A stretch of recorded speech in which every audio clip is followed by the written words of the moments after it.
The amount of light your sensor receives is also affected by your aperture setting, or the f value your camera is set to. Aperture has two main effects. The first effect of aperture is controlling the amount of light that enters the camera. The second effect of aperture is the depth of field, meaning how much is in focus.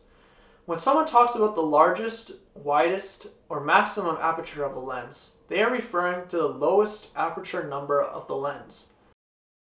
This lens has a maximum aperture of f1.5. When set to this value, this is when the most amount of light will enter the camera. If you are shooting outdoors on a sunny day, you will likely have to stop down, meaning you have to turn up the aperture to a higher aperture number. F-stops are another way to talk about aperture.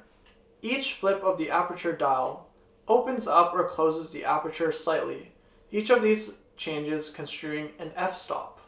As you can see, as you change the aperture of the lens, the aperture blades open and close. Here it is at f1.5 and f11.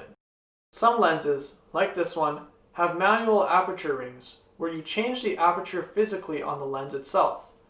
Others are controlled electronically by the camera using the aperture dial. At wider apertures, there will also be a shallower depth of field.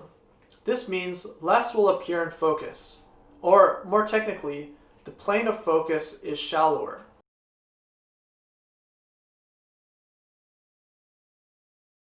For a deeper depth of field, which means when you want more to be in focus, you will need to stop down. To stop down means changing your aperture to a greater number.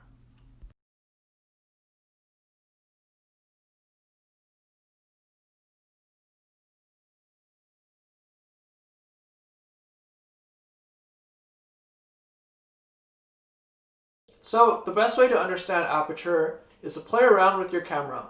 Change your camera to manual mode and adjust to see the different effects changing your aperture has on the image. How much is in focus will depend on your aperture.